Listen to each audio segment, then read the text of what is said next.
Yes, guys, welcome back to another stream today. We don't stop 24-hour streaming. That is what we're doing, but it is an episode of LBINS. Hopefully, guys are all doing well. Make sure you are subscribed to the channel. We're on the road to 6K on this channel. And, of course, make sure you subscribe to Nobbins as well. The link is in the description. Let's get those likes up nice and early, guys, so people can find this channel.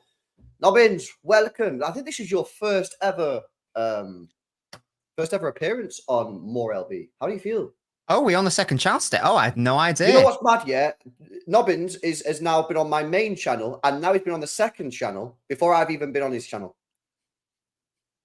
I do need to sort that out, don't I? That's my bad. Because I asked you, I was like, do we come on my channel? You're like, yeah, man, yeah. And I was like, I don't know, nearly 7 months. It's like 7 months later. I'm like, I don't know what's going on here, man. Like, I feel bad. He comes on my channel after every game, pretty much, bar like the odd occasion that he can't do it. Like, and you know how many games City have every season. Like, we could be playing 70 this time, and I've never been on his channel once. Yeah, great. I'm a fraud. I'm a swine. That's you know what I will do as payment. I will when I see you on Friday, I will buy you a beveragino, whatever you like. Spoilers, guys. We meet to go up in person on Friday. How cute. IRL, guys. IRL Elbin stream, crazy. Yeah, guys in the chat, what should I make LB buy for me? Come on, like where we're going. But yeah, I'm very good. Thank you for inviting me on as always. And yeah, it's a very exciting time. Obviously, I don't know if we're going to talk about the very interesting situation that's come out today. I know we're going to be talking about the game, but yeah, plenty to dissect and go over. We are going to focus on the game, but I did want to get your opinion on the Gundogan situation. It is, again, everyone knows, all the journalists are confirming City want this to happen. Gundogan wants it to happen. Obviously, I know your take, you wanted Bruno G, but if we can't get Bruno G for whatever reason, do you think this is a smart move? Some City fans are not so sure, some are a little bit worried, not thinking that he's too old or might ruin his legacy or whatever. What's your view on this one, man? It is a tricky one. I don't think it is as simple as just, yeah, definitely bring him in. The deal has to be right for me. If the choice now is no one or Gundogan, I don't think that's a choice. I think that you pick the Gundogan one every single time because it doesn't look like we're getting Bruno Guimaraes. Doesn't look like we're getting like an Adam Wharton. João Neves has gone. Onana's gone, etc., etc. So it seems to me that, as I say, if it's a case of not having... If it's a case of having Gundogan or not having anyone, it makes sense for me to have him. But the structure of the deal has to be in a way where there's got to be an understanding that it's obviously a short-term deal. Some people are trying to say that Gundogan's like washed, finished, past it. He's going to be 34 in October. He was in the La Liga team of the season. He was great for Barcelona last year, and we all watched the Euros, where he was fantastic. Yeah. He can still do a fantastic job in this City squad. Again, my only concerns would be, it's got to be a short-term deal, like maximum 2 years, absolute maximum 2 years. And the club, the board, whoever, still need to be exploring, right, okay, in 2025, now we're going to spend big, whether that's on Bruno Guimaraes or Adam Wharton after another year in the Premier League at Palace. And then the second year, Gundogan becomes more of a squad player. Yeah. That, I think, would be a perfect situation. The other caveat would be this must not impact Phil Foden's midfield rise. Gundogan coming in must not detriment Foden in the midfield. If bringing in Gundogan means that Foden is shoved out to the wings, I'm not going to be happy. That shouldn't be the case. So yeah, it should be fine. Well, this is the thing, right? Yeah, I completely agree, by the way. These people saying he's washed. I mean, I think they're literally just looking at his age and going, he must be washed. But nothing could be further from the truth. I watched him a lot last year for Barcelona. Very good. Watched him in pre-season. He absolutely cooked in one of the games. I can't remember who he played against, but it was when I was on holiday, I watched him because in the lobby, they had like a big projector. And they had a lot of sport on it. And I was just watching it one day. Remember, he had the ball on the edge of the box. He skipped around this guy with his like skilled. I don't know what it was. And I was like, wow, what a great player. We should sign him. But now, honestly, man, I think this is a smart move. It's a free transfer as well. And, you know, I completely agree with what you just said, man. I feel like, did you watch my stream this morning? Because you just basically said the same thing that I didn't, sadly, no. I'm sorry. I was working on my video. Sorry. No, that's a valid excuse. I said the same thing. I said, all that needs to happen is Manchester City, i.e. Tiki, Pep, and Gundo, before this contract is signed, Get in a room, have an honest conversation about what the role of Gundogan is going to be this year. You know what I mean? Because, if Gundogan gets told, listen, you're 33, you're going to be 34 in August. We have Kovacic now who's doing well. We've still got Foden and Kevin De Bruyne in there. We've still got Rodri. Like, so long as Gundogan's aware that he's not going to be playing every week like he was last time, then no problem. It's about having that honest conversation. You know what I mean? I'm sure that's going to happen. I think it's a smart move. There's no one else out there. And you know what? You're absolutely spot on. Well, there is people out there, but what this does is it takes the pressure off us. People want us to sign Adam Wharton, right? And I get why people want us to sign Adam Wharton. The guy's played 16 times for Crystal Palace. Every other game was in the Championship. Far too soon. Exactly. Now, look, I'm not saying that doesn't mean he's a bad player, but by signing Gundogan, you can now sit back. You bought yourself a year, maybe 2. You can sit back, watch Wharton develop. Because people are misunderstood. City will pay £100 million for Wharton next year or the year after if they think he's the right player and he'll bring the value for the 100 mil. They're not going to spend 60 mil on a guy who's played 16 times for Crystal Palace. That's the difference. City would rather pay 100 mil for Adam Wharton next year with 1 full season in the bank where we can fully assess him to see whether or not he's good enough than pay 50 mil now when it's still a bit of a gamble. You can wait and chill. I think the Bruno G deal is probably dead in the water, like even for going forward next summer. But sometimes short-term deals and short-term fixes are a good solution. Not all the time. And if you're making a lot of short-term solutions, it means you're not doing something right. And obviously, the reason we're making this short-term solution is because we let him go in the first place. I just think this is a smart move. It's a free transfer. He can come in, he'll hit the ground running pretty much straight away, you'd imagine, because he's been here before. The players are going to be absolutely buzzing. I mean, you imagine being a City player in training today, and this news, you'd be absolutely buzzing. This guy was loved at our football club. So for me, he's a legend, honestly, yeah. He's a legend. The fans love him. I'm just think this is it. I felt he had unfinished business, man. I really do. I don't think he should have left personally. Obviously, we know the reason why he left, and that was our fault and that. But I think this is the moment that we resolve this issue. I don't know if you've seen this post as well, Nobbins, yeah, but City now, apparently, what is going on today? I have no idea what's happening today. Sam Lee has just tweeted this. Man City are aiming to bring in 2 players between now and the end of the summer. A holding midfielder, i.e. that'll be the Gundogan deal, and a striker. The idea is not to spend big money, nor sign a player with lofty expectations around playing time. We're signing another player on top of this, apparently, as well. Right, okay. So I did not spend big money, nor sign a player with lofty expectations. So that would assume like a relatively young striker who could develop, do you think? It'd be either that or the opposite end of the spectrum. Oh, like a veteran. Lewandowski. Maybe. Oh, okay. You go to Lewandowski. I know it probably won't be Lewandowski. Not going to get 2 players from Barca. But you go to someone like that and say, listen, mate, you're 36, whatever.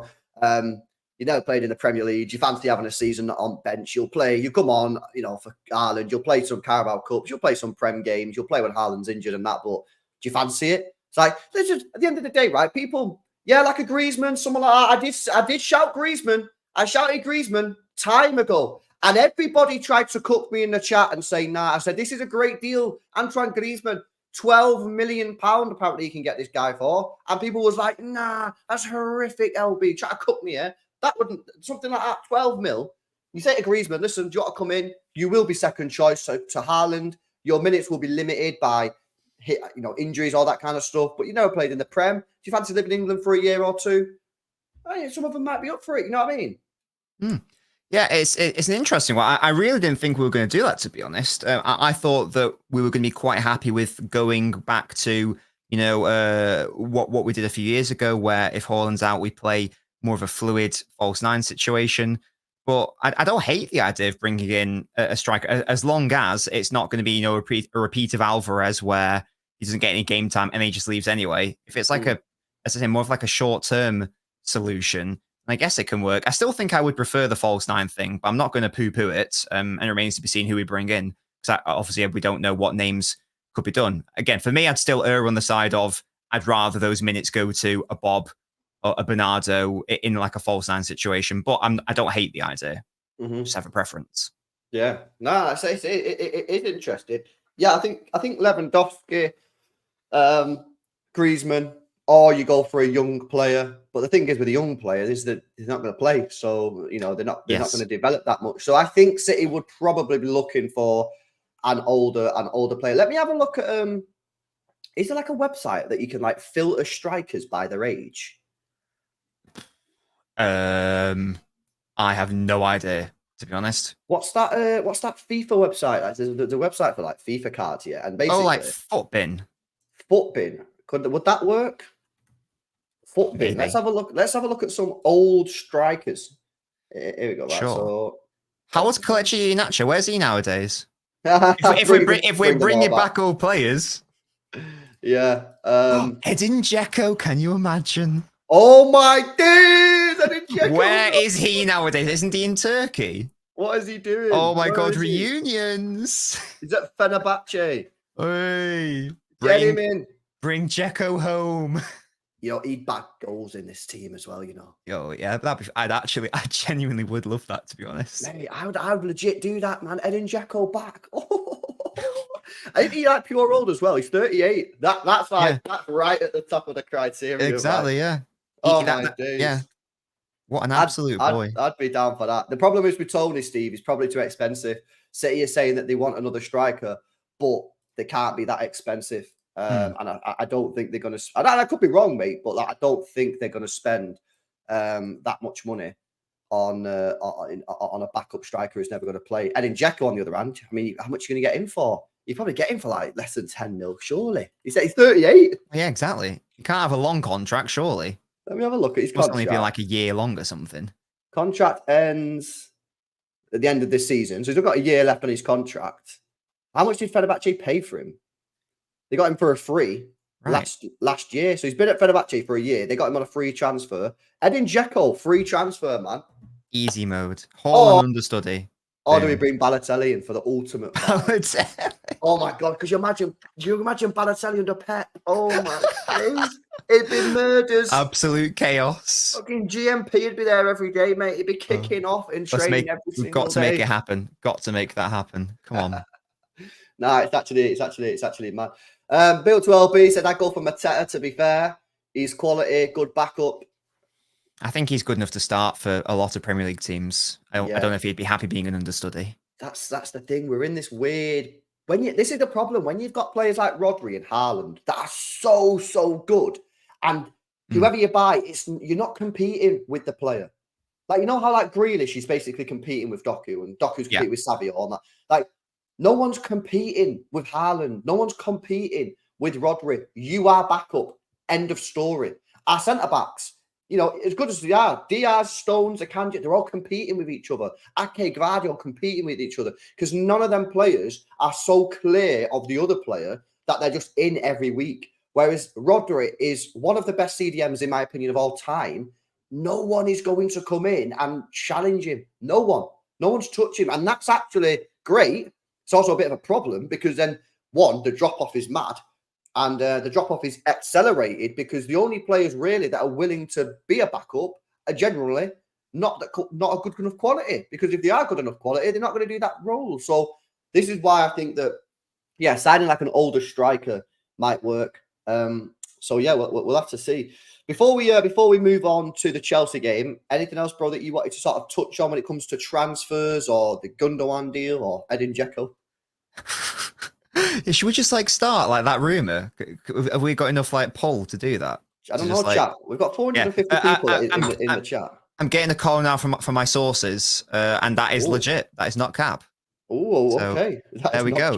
Dzeko's on the phone. No, I mean, I didn't think we'd be talking about transfers at all this morning, and then all of a sudden it's come out of nowhere.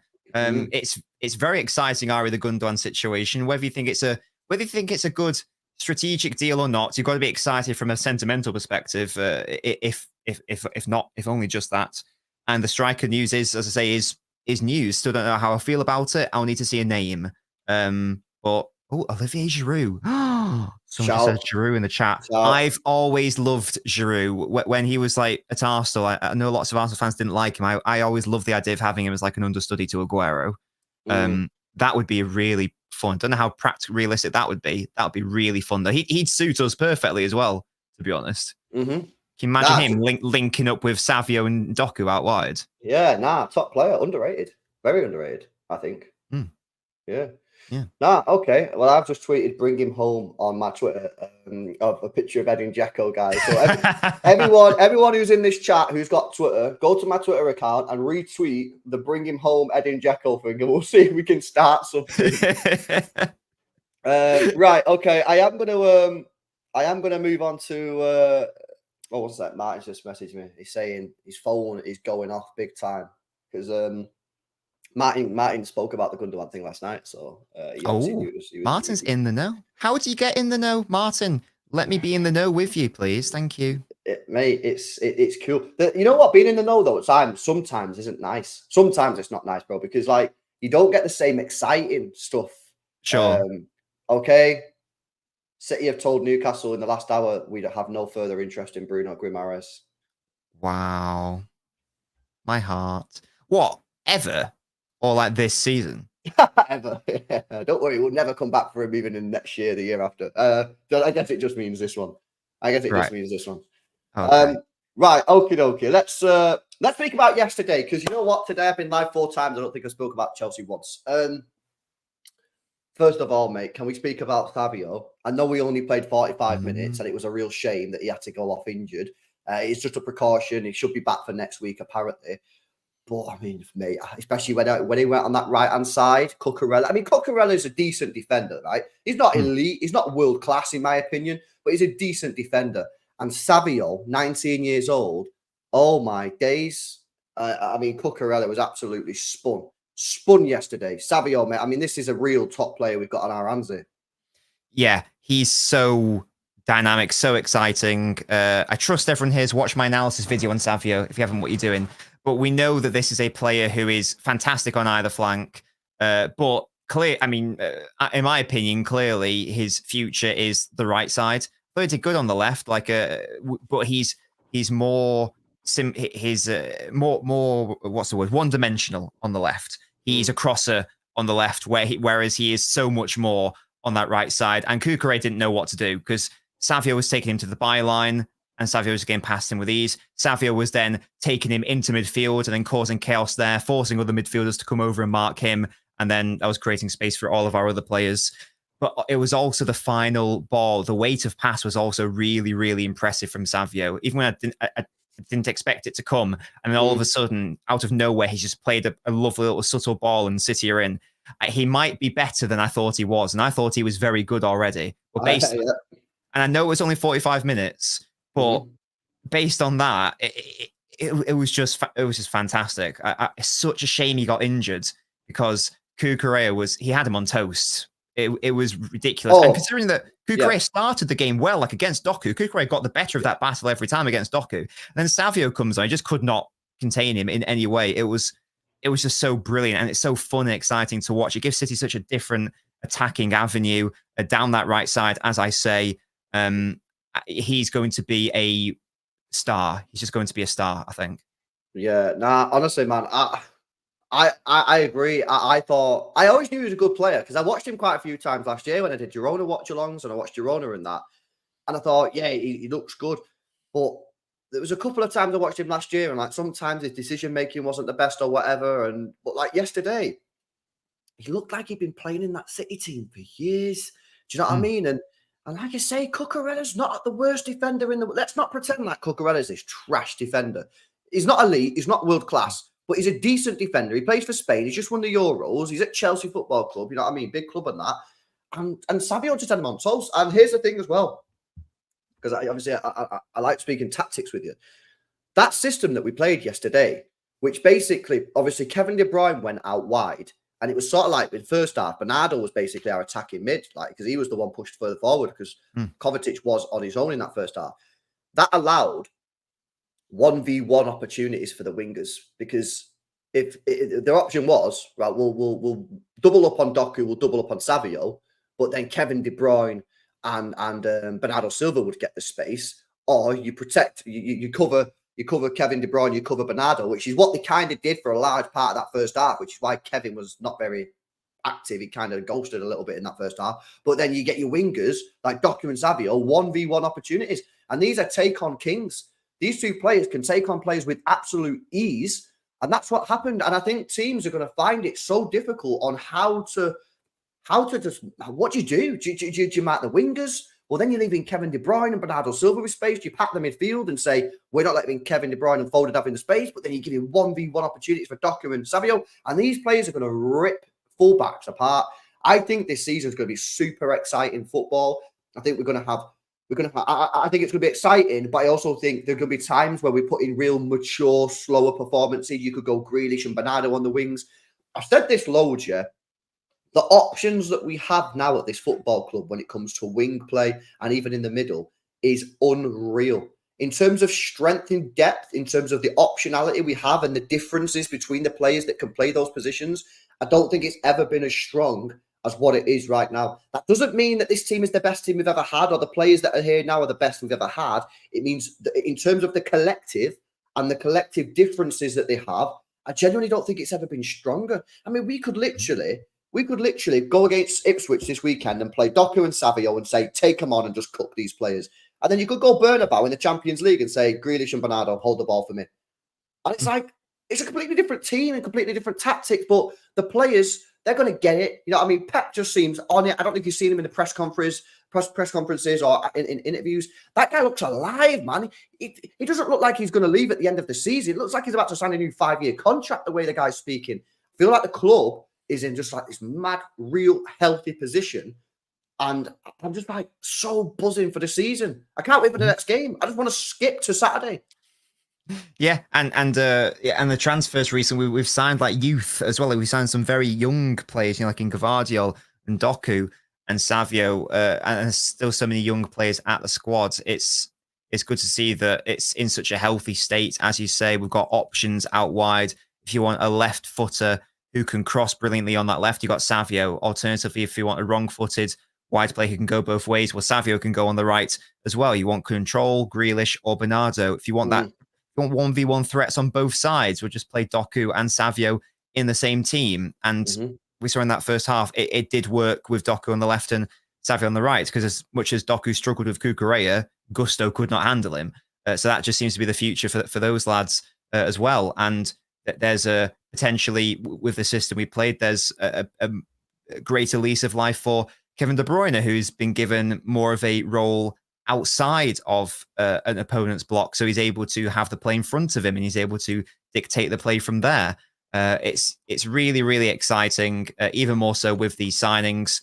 And it wasn't a perfect performance against Chelsea, but it's early season rust.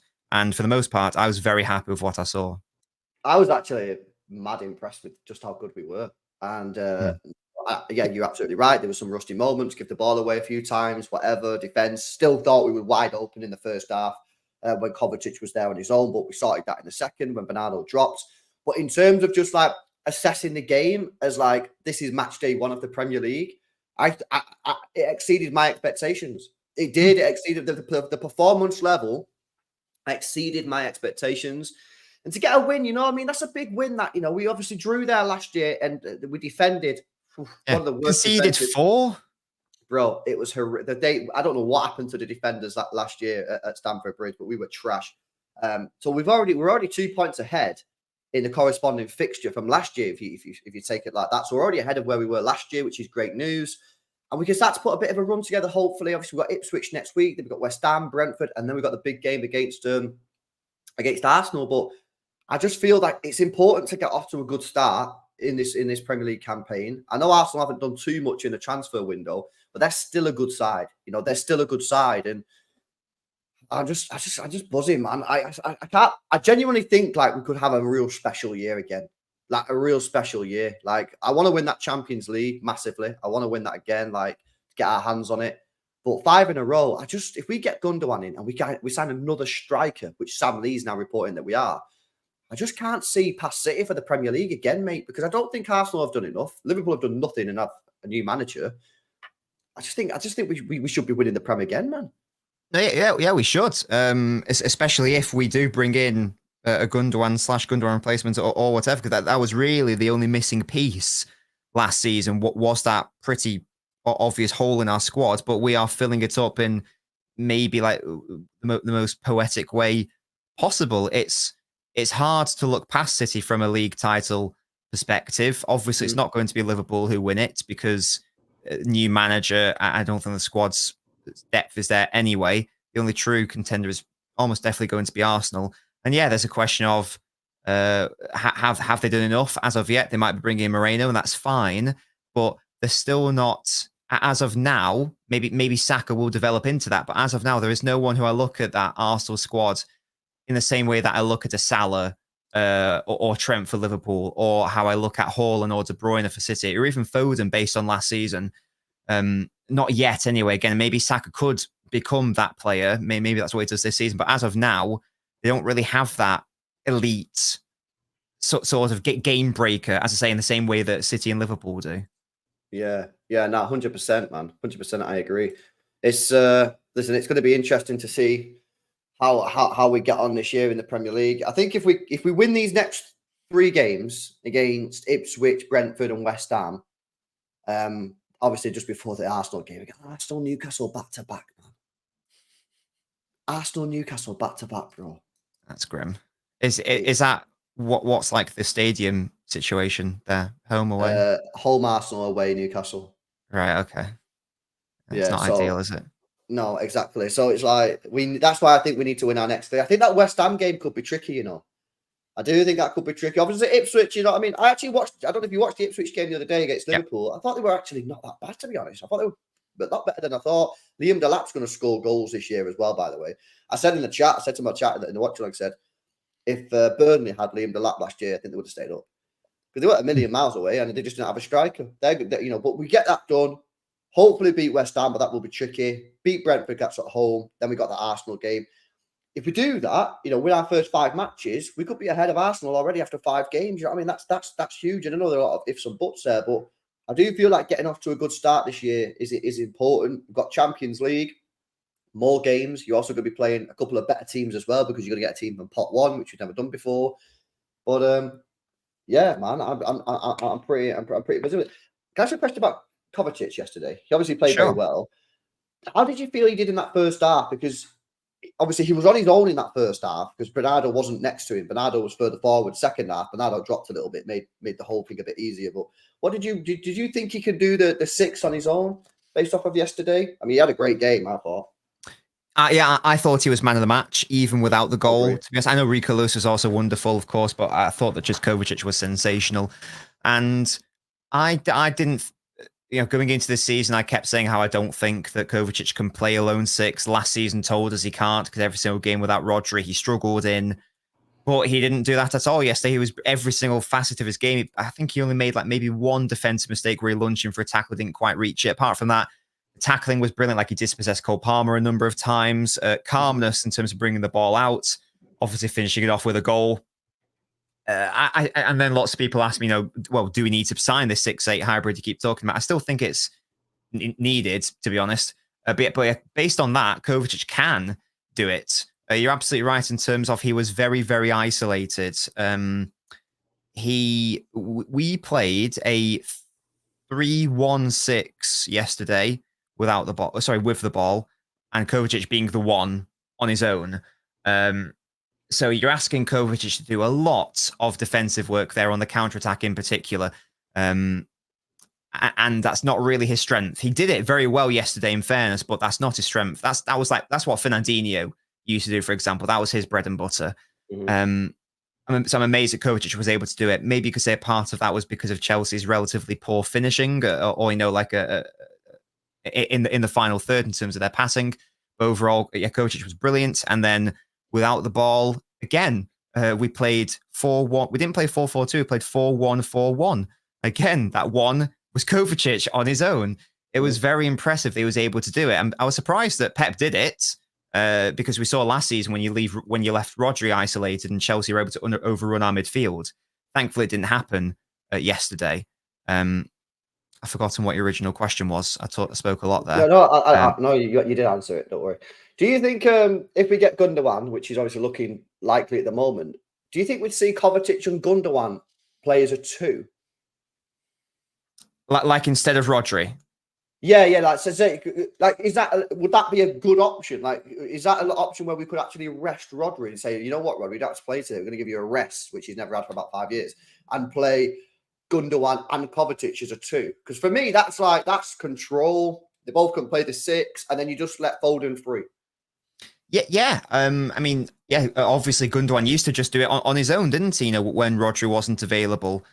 Whether he'll be able to do that, you know, from like a physicality perspective, that's when you could have the option of Kovacic. Absolutely, that's incredibly solid. It's brilliant RE press resistance. It's brilliant in terms of progressing the ball, carrying, dribbling, and you've also got the box crashing of Gundogan, so it also offers an offensive threat as well. So yeah, that could definitely work as a midfield duo. I think that it would probably be overkill against most opponents. I think Gundogan could still do it on his own, to be honest. But let's say, for example, happened last season, Rodri suspended game against Arsenal, for example. That would be top six decent team. Exactly, yeah. I think then that would be a really good option to go to. It's solid off ball, very good on ball. Yeah, that would be brilliant, to be honest. I think that'd be pretty cool. You played them two. I'd probably go Foden, just because you know I'd want a little bit of like a bit more spark and like quick movement than maybe Kevin De Bruyne in that system personally. But I think that'd be chill, and I actually think that might be a system that we could rest Rodri. You know what I mean? Because I know we speak a lot about this, but we do actually need to find a solution for this. You know what I mean? And I almost feel, bro. You know what? I almost feel that like we've actually, when we're speaking about these DMs, obviously, unless it was Bruno, for example, but when we've been speaking about some of the DMs that we're talking about, it's almost like we're only going to play them if Rodri gets suspended or injured. Like we also need to think about that rest option as well. Like, and I think if you played Kovacic, you played Ilkay Gundogan, and then you played probably Foden in that, but you could play Kev. I think that's more than capable to beat 60, 70%, maybe 80% of the teams in this league. And even if you played the other teams, the better teams, I still think it's capable of winning. Do you know what I mean? We went to the Emirates last year and we only lost 1-0 to a deflected shot. You know what I mean? So, and we went to Villa and lost by a deflected shot.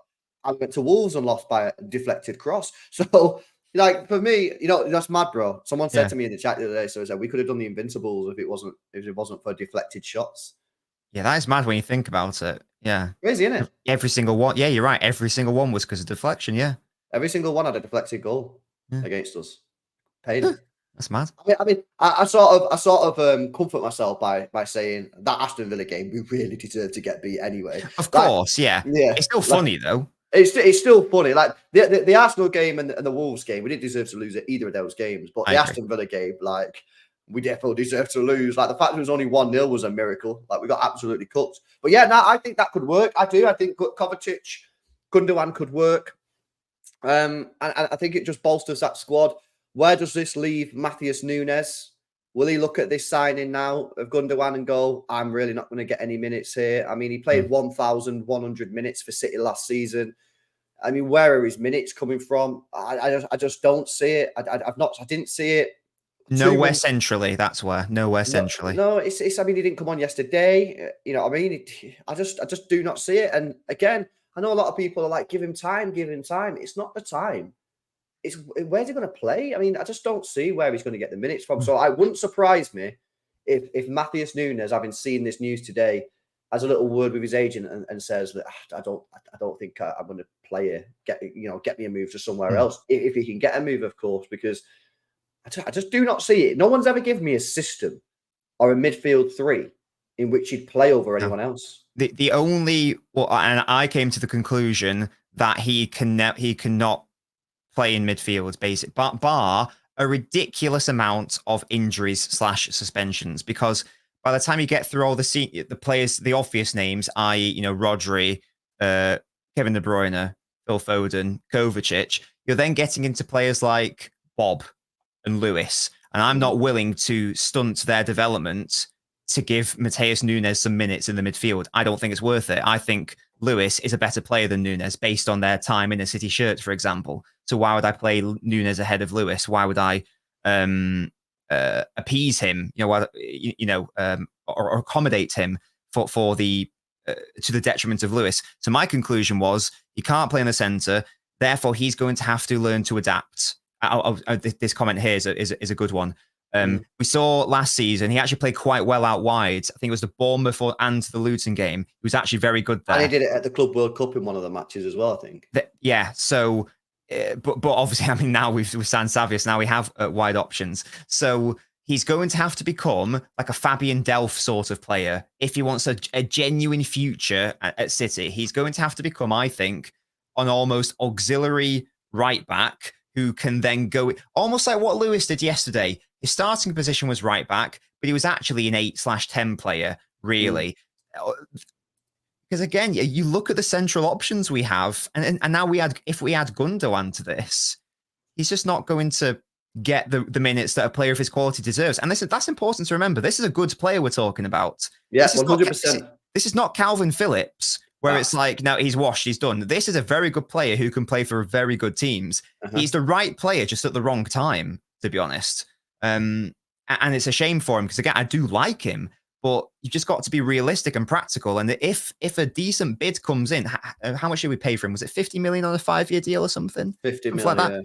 Yeah. So if like a 40 million pound bid came in for him, like, this week, I put from whoever, I think City accept that. And I think that tells you everything you need to know about where City see him as well. I agree. And it's like, yes, it's a 10 million loss in a year. That's not ideal.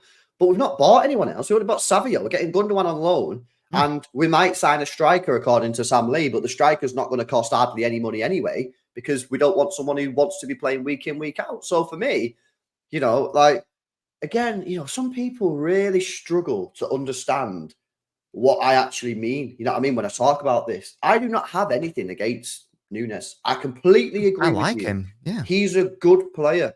I think he's a really good player. He just doesn't suit the way we play football whatsoever, in my opinion.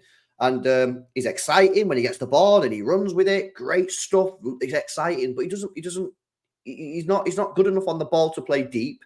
Yeah. And we've got better players going forward.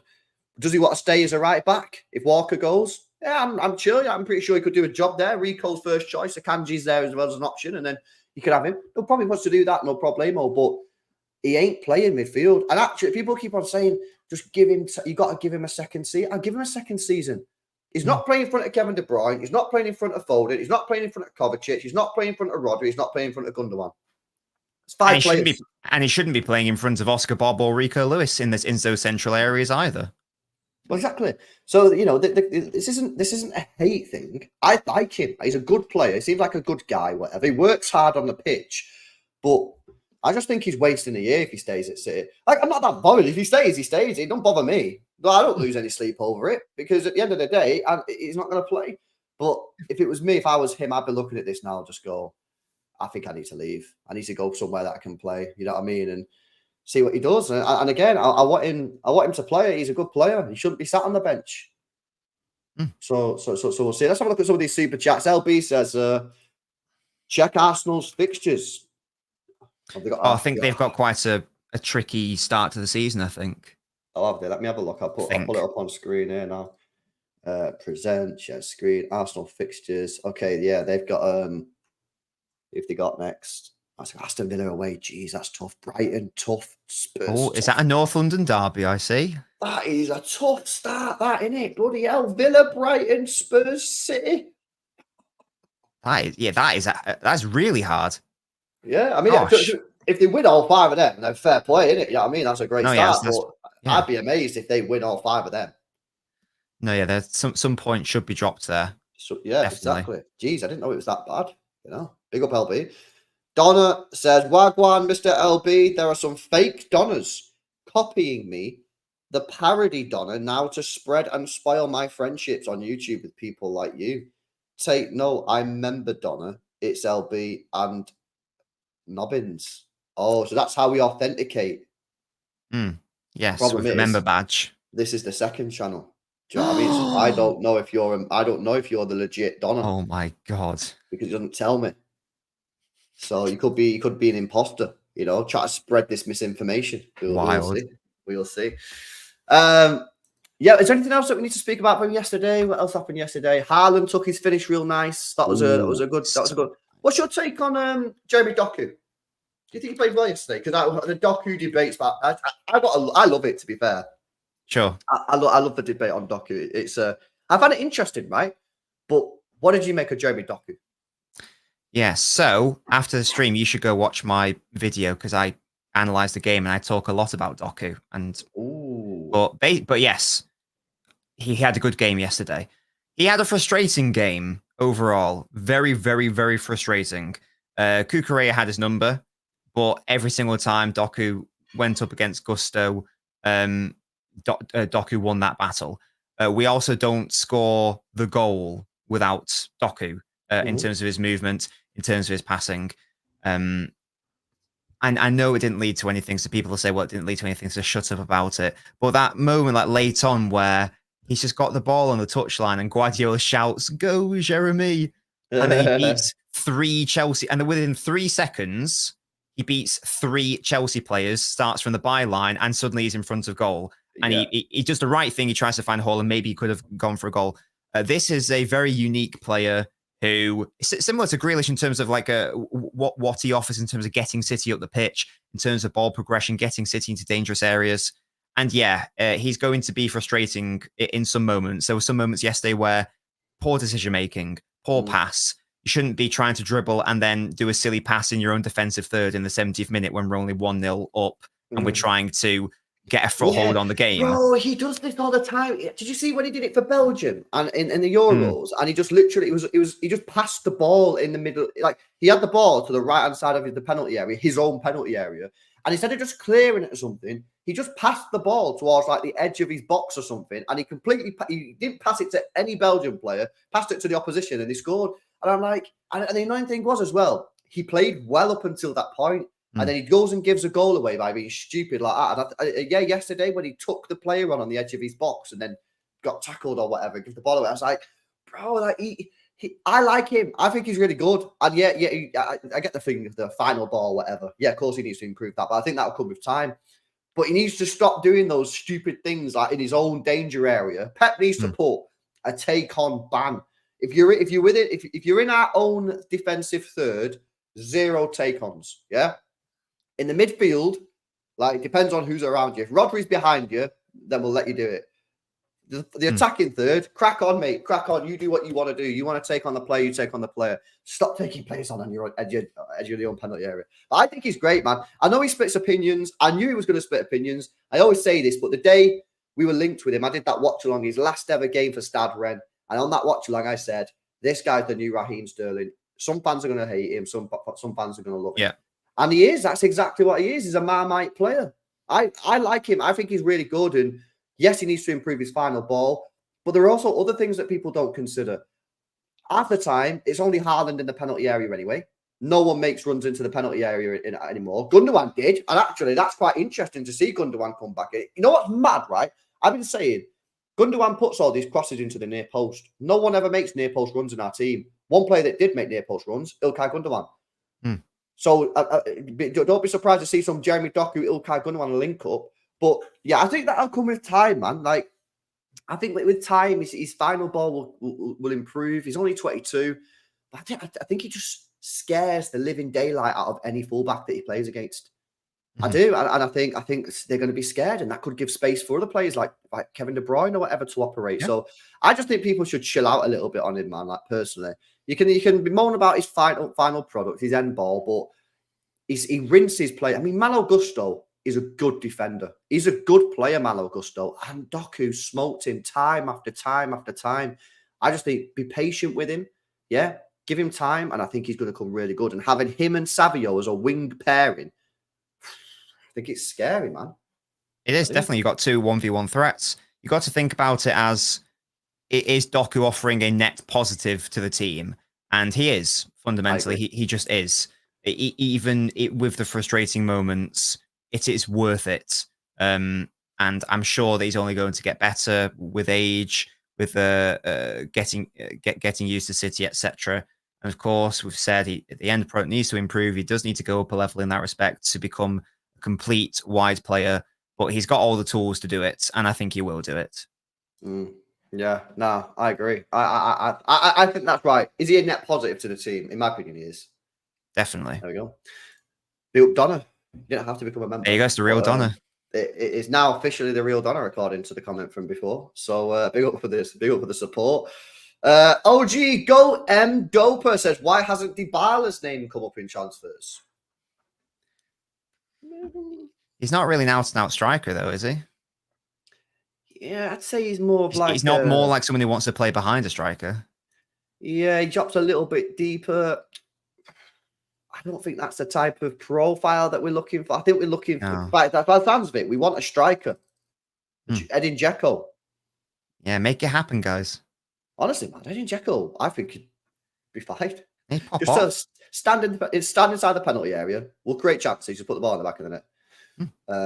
And he was another player that should never have left at the time he did. Blame Pellegrini for that one. And funny enough, we could have signed this guy, couldn't we? Was it Dybala that we could have signed? I can't remember. But when we signed Wilfried Bony, we could have signed Dybala instead, and he signed Wilfried Bony. I'm pretty sure that was the player. Was that not the player, Doper? We could have signed Dybala. Why did I different point, but I never understood the Bony signing. There was no world in which that made any sense at all. We went through like a 3-year period of literally downgrading our team. Like we got rid of Nigel de Jong and bought Xavi Garcia. Oh God. Why? Yeah. And then just as he started to actually play well towards the end of his career at City, we then sold him and got Fernando. Just worse than Nigel de Jong. We sold Dzeko and got Bony in, who's just a downgrade. Like I don't know what that we were doing at that time. Like proper. I don't know what the hell was going on at the club, but I literally don't know what's going on. But yeah, big up Doper. Mr. LB, I am a member here now to authenticate. Thank you, Donna. Very good work. There you are. I guess you are authenticated. It is the real Donna. Okay, let me just have a quick, before we wrap up, let me just quickly have a check on the CX to see if there's any news. I don't think there is any more news. Oh, we got some. What's this? Sam Lee's been talking again. I tell you what, the journalists are earning the money today, aren't they? Jesus. Yeah, it's kicking off. Well and truly. He says, Man City believe we have the maximum number of top-level players with pretensions to play every week. And Pep Guardiola does not want to add any more in case some become unhappy with the lack of opportunities and destabilise the mood. Hence why the previous tweet said, if we are going to sign a striker, it's going to be like an older, well, it doesn't say older, but that's what it means, isn't it? An older player or someone that's... I imagine that there's no point in getting a young player because they're never going to play. Yeah. So it probably would be like a Lewandowski, Griezmann, age, experience, quality, you know, because you need to sign someone, but you can't just sign an old player. Like, they still got to be good, you know? Yeah.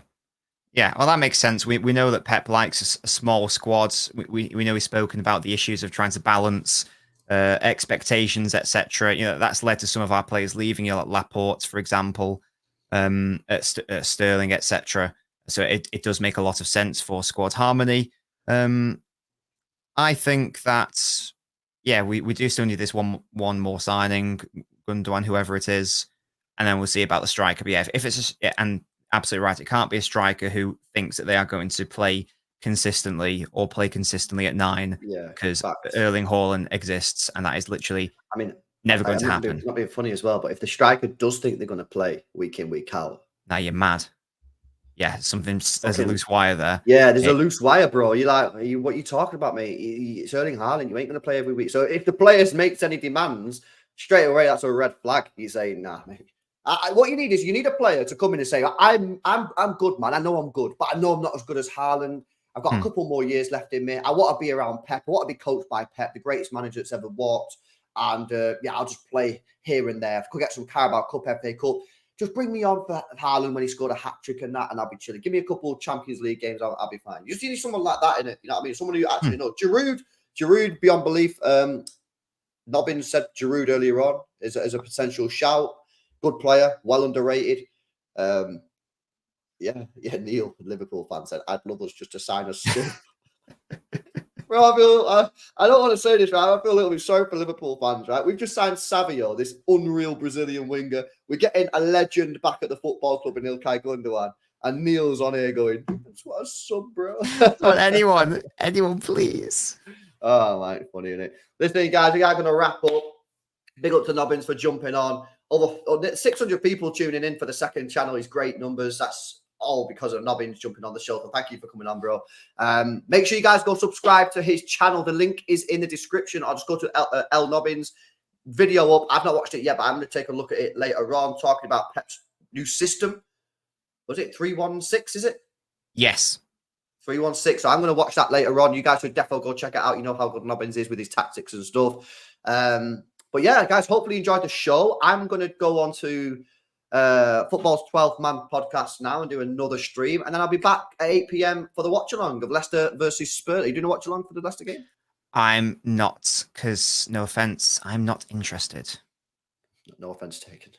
No offense taken. Guys, hopefully you enjoyed the show. If you did, smash a like, subscribe. I'll be back on It's LB in 45 minutes. Man, I've streamed all day. Catch you in the next one. Bye-bye.